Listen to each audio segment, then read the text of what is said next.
नमस्कार। मैं मनिंदर कुमार और आप देख रहे हैं भारत समाचार। जैसा कि आप सभी भोले के भक्त जानते हैं कि इस बार की महाशिवरात्रि 26 फरवरी को मनाई जाएगी। तो महाशिवरात्रि के इस पावन पर्व के अवसर पर देश भर के मंदिरों में तैयारियां जोरों पर हैं और श्रद्धालुओं की आस्था का सैलाब भी उमड़ने को तैयार बैठा है। इसी को लेकर बिहार के सिलौरी स्थित प्राचीन शिव मंदिर में इस बार की महाशिवरात्रि बेहद खास रहने वाली है। लाखों भक्त अपने आराध्य भगवान भोलेनाथ का जलाभिषेक करने यहां पहुंचने वाले हैं, जिसके मद्देनजर मंदिर समिति और प्रशासन ने विशेष इंतजाम किए हैं। मंदिर समिति के सचिव डॉक्टर जितेंद्र कुमार की माने तो इस बार जलाभिषेक की प्रक्रिया को सुगम और सुरक्षित बनाने के लिए अर्घ्य के माध्यम से जल चढ़ाने की व्यवस्था की गई है। इससे अत्यधिक भीड़ भाड़ के कारण किसी भी अप्रिय घटना की संभावना कम होगी। इसके साथ ही श्रद्धालुओं के लिए अलग अलग प्रवेश द्वार बनाए गए हैं, जिससे पुरुष और महिलाओं की अलग लाइनें रहेंगी तथा निकास द्वार के लिए भी अलग व्यवस्था की गई है। इस बार की महाशिवरात्रि के मौके पर सिलौरी मंदिर को एक नए कलेवर में रंग रोगन करके सजाया जा रहा है।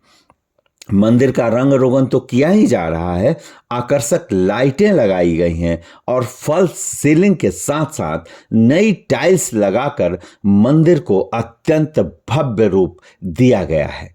भगवान भोलेनाथ और माता पार्वती के मंदिरों का श्रृंगार भक्तों को मंत्र मुग्ध कर देगा। मंदिर के प्रधान पुजारी धर्मेंद्र उपाध्याय ने बताया कि महाशिवरात्रि शिव और शक्ति के मिलन का पर्व है। इस दिन भगवान शिव और माता पार्वती का विवाह हुआ था। यह रात्रि साधना, उपासना और भक्ति का अवसर है, जब श्रद्धालु भोलेनाथ को जल, दूध, भांग, धतूरा और बेलपत्र अर्पित करके उनसे कृपा की कामना करते हैं। तो इस महाशिवरात्रि अगर आप भी भगवान भोलेनाथ का आशीर्वाद प्राप्त करना चाहते हैं तो सिलौरी शिव मंदिर जरूर आइएगा और इस दिव्य वातावरण का हिस्सा बनिएगा। इसको लेकर, इनकी तैयारियों को लेकर हमने बात की मंदिर के प्रधान पुजारी धर्मेंद्र उपाध्याय और पंडित भागीरथ शास्त्री से। सुनिए उन लोगों ने क्या कहा। सबसे पहले तो मैं आपको धन्यवाद देना चाहता हूँ सभी समिति की तरफ से। और हर साल की भांति इस साल भी महाशिवरात्रि के उपलक्ष्य में लाखों की संख्या में भीड़ होगी। महाशिवरात्रि को लेकर के हमारे समिति अध्यक्ष की तरफ से बहुत सारी व्यवस्थाएं हैं। मंदिर के रंग रोशन किया गया, लाइटें लगाई जा रही हैं, पानी की व्यवस्था की जा रही है, श्रद्धालुओं के लिए बैरिकेडिंग की व्यवस्था की जा रही है, महिलाओं के लिए अलग, पुरुषों के लिए अलग, निकास प्रवेश भी अलग अलग रास्ते हैं। सीसीटीवी कैमरे की भी व्यवस्था की गई है, जिससे श्रद्धालुओं की कोई परेशानी न हो। अर्घ्य के माध्यम से जल चढ़ेगा बाबा के ऊपर। देखा जाए तो यह बाबा भोलेनाथ और पार्वती जी का विवाहोत्सव है। यह वर्षगांठ भी कहा जा सकता है और ये हर्षोल्लास से मनाया जाता है। और इस वर्षगांठ में लिखा हुआ है कि जो लोग श्रद्धा पूर्वक इस विवाह उत्सव में शामिल होते हैं, बाबा भोलेनाथ का जलाभिषेक करते हैं, अपने सच्चे मन से जो लोग आते हैं उनकी मनोकामनाएं निश्चित रूप से पूर्ण होती है। और यह एक प्राचीन मंदिर है। इस प्राचीन मंदिर में बहुत दूर दराज से लाखों लोग आते हैं और जलाभिषेक करते हैं और अपनी मनोकामनाएं पूर्ण करके अपनी झोलियां भर करके यहाँ से वापस जाते हैं। कितनी प्राचीन मंदिर है, क्या किसी धर्म ग्रंथ में भी इसका उल्लेख है? देखिए, जो मंदिर हम लोग का है, यह जो शिव बाबा का मंदिर है, जो लिंग है, यह आपका काले पत्थर का है। और काले पत्थर का युग जो है पाषाण युग कहा जाता था, वो 10वीं शताब्दी में था। और 10वीं शताब्दी में काले पत्थर का प्रयोग किया जाता था। और उस काले पत्थर का प्रयोग यहाँ किया गया है। तो हम लोग जनश्रुति के आधार पर या इतिहास को यदि देखा जाए तो देखने से हम लोग को अनुमान लगता है कि यह 10वीं शताब्दी की मूर्ति है और उसी समय से यह भगवान भोलेनाथ का दरबार बना हुआ है। और माँ पार्वती का जो है यहाँ गेट जो है उसके बाद जो है 12 या 1326 में बना हुआ है, वो लिखा हुआ है उस पर, लेकिन उससे पहले शिव जी का मंदिर बना हुआ है जो 10वीं शताब्दी पाषाण युग का मंदिर है। एक कहानी है यहाँ के लिए कि नारद मोह भंग हुआ था, जी जरा उसके बारे में कुछ बताइए। देखिए, नारद मोह है यह विष्णु पुराण में भी वर्णित है और रामचरितमानस में भी वर्णित है।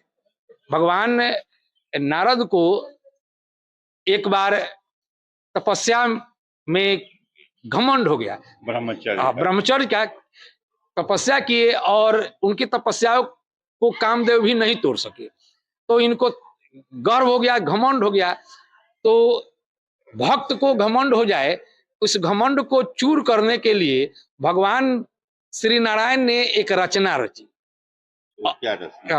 और रचना रची और यही उनके पीछे पहले 2 दूत लगा दिया गया नहीं, और बोले भगवान की जा करके और किसी से यह कहना नहीं है, लेकिन ये तो पूरे घमंड में थे और चले गए जहां तहां जाकर ब्रह्मा जी से कहे, शिव जी से कहे, शिव जी दूत लगा दिए। और भगवान ने क्या किया कि नगर जो है शिल निधि नगर, रामचरितमानस में यह वर्णित है, शिल निधि नगर इसका नाम था। शिल निधि नगर माया की नगरी की रचना कर दी नहीं, और इसी रास्ते से जा रहे थे, वहां शिल निधि राजा थे, राजा के यहाँ पुत्री हुई थी। बाबा वहां गए और बाबा जब वहां जाते हैं तो राजा खुश होते हैं और अपने पुत्री का हाथ दिखलाते हैं, जन्म कुंडली दिखलाते हैं, बनवाते हैं। उस समय बाबा सब कुछ बता देते हैं और एक बात छिपा लेते हैं कि इस लड़की से जिसकी शादी होगी वो अजर अमर और तीनों लोगों का मालिक रहेगा। यह बात छिपा लेते हैं। उनको ऐसा अंदर ही अंदर लोभ आ जाता है कि हम ही शादी कर लेते तो अच्छा होता नहीं, और चले गए ढूंढने की सबसे अच्छा स्वरूप जो है किसका है, तो कहे कि नारायण से अच्छा रूप किसी का नहीं है। तो भगवान के पास चले गए और नारायण के पास जब गए तो उन्होंने जाकर के कहा कि प्रभु मुझे हरि का रूप दीजिए। हरि का, हरि और का, हरि और का यदि का अलग लिखते हैं तो हरि मतलब विष्णु और का उनका भगवान का, और हरि का एक ही में कर देते हैं तो उसका अर्थ हो जाता है बंदर का नहीं। तो इन्होंने अपनी तीव्रता में आकर के एक ही बार में कह दिया हरि का, नहीं हरि का कह दिया। तो भगवान ने कहा कि ठीक है, आपके कल्याण के लिए जैसा होगा मैं वही करूंगा। और उन्होंने हाथ पैर जो है और भगवान ने मनुष्य का बना दिया और मुंह बंदर का बना दिया, और ये आ गए पुनः लौट करके स्वयंवर में आ गए और सबसे ऊंचे स्थान पर आकर के बैठ गए। और जो दूत जो थे जय विजय जो दूत थे वो जय विजय भी आकर के अगल बगल में बैठ गए। जब अगल बगल में वहां बैठ गए तब बैठने के बाद विश्व मोहिनी जब वहां से लेकर के चली अपना माला, तो जिधर वो जाती थी उधर ही जाकर के अपना मुंह जो है आगे बढ़ाते थे, हाँ मुड़ी जो है आगे कर देते थे, लेकिन वह डालती नहीं थी। और भगवान की लीला, भगवान जो है दरिद्र का रूप धारण करके और एक कोने में बैठे हुए थे। विश्व मोहिनी जो है वो तो लक्ष्मी का अवतार थी और वह पहचान गई भगवान को और जाकर के गले में माला डाल दिए। इस पर बाबा ने शोर शराबा किया, हल्ला किया कि लड़की पागल है, मत उसकी ठीक नहीं है, इतने सुंदर मैं यहाँ बैठा हुआ हूँ और मेरे गले में माला नहीं डाली। नहीं, फिर से माला दिया गया और माला जो है वह ला करके फिर वही विष्णु भगवान के दरिद्र ब्राह्मण के गले में वह डाल देती है। उसके बाद यह रुष्ट होकर के और वहां से क्रोधित होकर के चल देते हैं, निकलने लगते हैं। तो दो जो जय विजय जो हैं ये लोग उनकी हंसी उड़ाते हैं तो कहते हैं अरे तुम लोग क्यों हंसी उड़ा रहा है? तो बाबा यदि दर्पण नहीं है तो पानी में भी तो अपना मुंह जा करके देखिए। तो वो जा करके बगल का जो सिलहौरी में कुआं आज भी स्थित है नारद मोह के नाम से, उसी में जा करके वे देखे तो उनका मुंह जो था वह बंदर का था। ये यहाँ से और आग बबूले हो गए, क्रोधित होकर के भगवान विष्णु को खोजने लगे और थोड़े ही दूर गए तो भगवान विष्णु वहां मिल गए और वहां उन्होंने जाकर के उन्हें श्राप दिया, कहा कि आपने मुझे ऐसा बनाया है, नहीं, मैं जिस वियोग में, स्त्री के वियोग में तड़प रहा हूं, ऐसा ही मेरे ही जैसा आप भी स्त्री के वियोग में तड़पेंगे और यही बंदर आपका सहायता करेगा, आपके काम आएगा। नहीं, तब भगवान ने क्या किया कि माया का, मोह का जो प्रभाव था उसको हटा लिया। हटा लेने के बाद भगवान नारद की जो है मोह भंग होने के बाद जो है इनकी सद्बुद्धि खुली और इन्होंने जाकर के अपना क्षमा प्रार्थना किया, कहा कि मैं पापी हूं, मुझे आप दंड न दीजिए, मुझे मुझे क्या क्षमा कीजिए, क्षमा कीजिए प्रभु, त्राहिमाम बोलने लगे।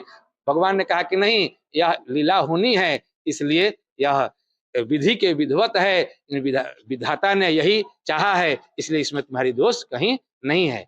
अच्छा, यह भोले बाबा का जो दरबार है, जी यहाँ जो भक्त आते हैं, जी। क्या उनकी मनोकामनाएं पूर्ण होती है? निश्चित रूप से भगवान भोलेनाथ साक्षात बैठे हुए हैं, मेरा देखा हुआ है।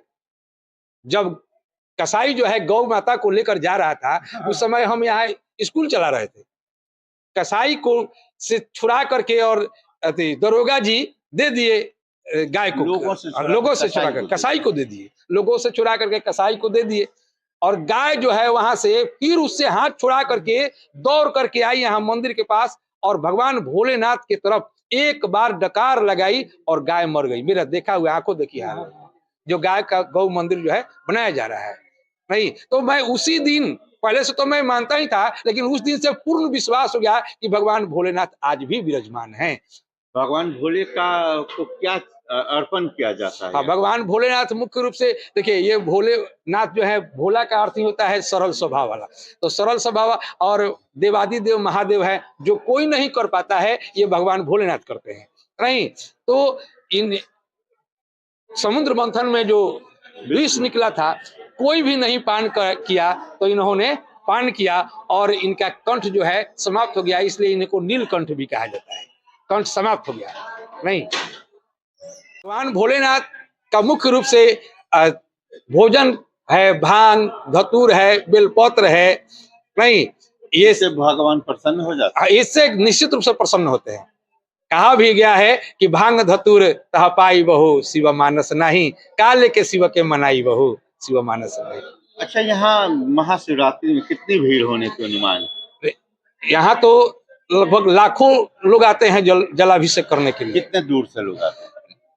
अरे हमको तो लगता है कि यहाँ बिहार के ही नहीं, अदर स्टेट से भी लोग आते हैं।